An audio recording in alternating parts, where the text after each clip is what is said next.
ಮರಣದಂಡನೆ ಶಿಕ್ಷೆಯನ್ನ ಇಲ್ಲಿ ವಿಧಿಸಲಾಗ್ತಾ ಇತ್ತು. ಯಾರು ಬ್ರಿಟಿಷರ ವಿರುದ್ಧ ರಿವಾಲ್ಟ್ ಆಗ್ತಾ ಇದ್ರು, ಅಂದ್ರೆ ತಿರುಗಿ ಬೀಳ್ತಾ ಇದ್ರು, ಅವರಿಗೆ ಅತ್ಯಂತ ಭೀಕರವಾಗಿ ಮರಣದಂಡನೆ ಶಿಕ್ಷೆ ವಿಧಿಸ್ತಾ ಇದ್ರು. ನೀವಿಲ್ಲಿ ಗಮನಿಸ್ತಾ ಇದ್ದೀರಿ, ಅಂಡಮಾನ್ನ ಸೆಲ್ಯುಲರ್ ಜೈಲ ಮರಣದಂಡನೆಯನ್ನು ವಿಧಿಸ್ತಾ ಇದ್ದಂಥ ಪ್ರದೇಶ ಇದು. ನೀವಿಲ್ಲಿ ನೋಡಬಹುದು, ಒಟ್ಟೊಟ್ಟಿಗೆ 3 ಇಲ್ಲಿ ಮರಣದಂಡನೆಯನ್ನು ವಿಧಿಸಲಾಗ್ತಾ ಇತ್ತು. ನೋಡ್ತಾ ಇದ್ದೀರಿ, 1, 2, 3 ಹಗ್ಗಗಳು ನಿಮಗೆ ಕಾಣಿಸ್ತಾ ಇದ್ದಾವೆ. ಇಲ್ಲಿ ನಿಮಗೆ ಲಿವರ್ ಕಾಣಿಸ್ತಾ ಇದೆ. ಇದನ್ನ ಎಳಿತಾ ಇದ್ದ ಹಾಗೆ ಕೆಳಗಡೆ ಓಪನ್ ಆಗ್ತಾ ಇತ್ತು.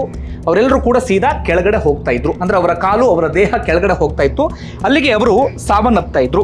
ಹಾಗೆ ಅವರ ದೇಹ ಕೆಳಗಡೆ ಹೇಗೆ ಬರ್ತಾ ಇತ್ತು, ಅವರ ದೇಹವನ್ನ ಹೇಗೆ ಕೆಳಗಡೆಯಿಂದ ಶಿಫ್ಟ್ ಮಾಡಲಾಗ್ತಾ ಇತ್ತು, ಅದನ್ನು ಕೂಡ ಗಮನಿಸೋಣ. ನೋಡಿ, ನನಗೆ ಪದೇ ಪದೇ ಸಂಕಟ ಆಗೋದದೆ. ಎಂತೆಂಥ ಸಂಕಟವನ್ನು ಅವರೆಲ್ಲರೂ ಕೂಡ ಅನುಭವಿಸಿದ್ರು. ಆದರೆ ನಮ್ಮ ದುಷ್ಟ ರಾಜಕಾರಣಿಗಳು ಆ ಬಲಿದಾನ, ತ್ಯಾಗ ಎಲ್ಲವನ್ನೂ ಕೂಡ ಅವರ ಭ್ರಷ್ಟಾಚಾರ, ಲಂಚ ಬಾಕತನದ ಮೂಲಕ ವ್ಯರ್ಥ ಮಾಡ್ತಿದ್ದಾರಲ್ಲ ಅಂತ ಹೇಳಿ. ಹೀಗಾಗಿ ನಾನು ಪ್ರತಿ ವಿಡಿಯೋಗಳಲ್ಲಿ ನಿಮ್ಗೆ ಅದನ್ನೇ ಹೇಳೋದು, ಇಂಥ ರಾಜಕಾರಣಿಗಳ ವಿರುದ್ಧ ನಾವು ಪ್ರತಿಭಟಿಸಬೇಕು ಅಥವಾ ಆಕ್ರೋಶವನ್ನು ಹೊರಹಾಕಬೇಕು ಅಂತ ಹೇಳಿ. ನೋಡಿ, ಮೇಲ್ಗಡೆ ಗಮನಿಸಿದ್ರಲ್ಲ, ಆ ದೇಹ ಈ ರೀತಿಯಾಗಿ ಕೆಳಗಡೆ ಬರ್ತಾ ಇತ್ತು. ಅದಾದ ಬಳಿಕ ಬ್ರಿಟಿಷರು ದೇಹವನ್ನ ಇಲ್ಲಿಂದ ಬೇರೆ ಕಡೆಗೆ ಶಿಫ್ಟ್ ಮಾಡ್ತಾ ಇದ್ರು.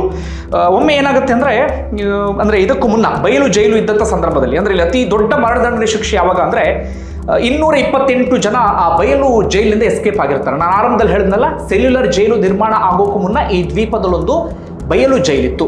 ಅಲ್ಲಿ 228 ಮಂದಿ ತಪ್ಪಿಸ್ಕೊಳ್ಳುವಂಥ ಪ್ರಯತ್ನವನ್ನು ಪಟ್ಟಿರ್ತಾರೆ. ಸಾಕಷ್ಟು ಮಂದಿ ಸಾವನ್ನಪ್ತಾರೆ. ಅಂಥದ್ದೆಲ್ಲವೂ ಕೂಡ ಆಗುತ್ತೆ ಹೊರಗಡೆ ಹೋದಾಗ. ಅಂಡಮಾನ್ ನಿಕೋಬಾರ್ ನೀವು ಅಂದ್ಕೊಂಡ ಹಾಗಿಲ್ಲ, ಹೊರಗಡೆ ಹೋದ್ರು ಅಂತ ತಪ್ಪಿಸ್ಕೊಳ್ಳೋಕೆ ಆಗೋದೇ ಇಲ್ಲ. ಅಲ್ಲಿ ಕಾಡು, ಬುಡಕಟ್ಟು ಜನಾಂಗದವರು, ಪ್ರಾಣಿಗಳು, ದಡಾರ, ಮಲೇರಿಯಾ ಅಂತ ರೋಗ ರುಜಿನಗಳು ಅಂಥದ್ದೆಲ್ಲವೂ ಕೂಡ ಇತ್ತು. ಒಂದಷ್ಟು ಮಂದಿನ ಎಳ್ಕೊಂಡು ಬಂದ್ರಲ್ಲ, ಒಟ್ಟೊಟ್ಟಿಗೆ 88 ಮಂದಿಗೆ ಮರಣ ದಂಡನೆ ಶಿಕ್ಷೆಯನ್ನು ವಿಧಿಸಿದ್ರು ಆ ದುಷ್ಟ ಬ್ರಿಟಿಷರು.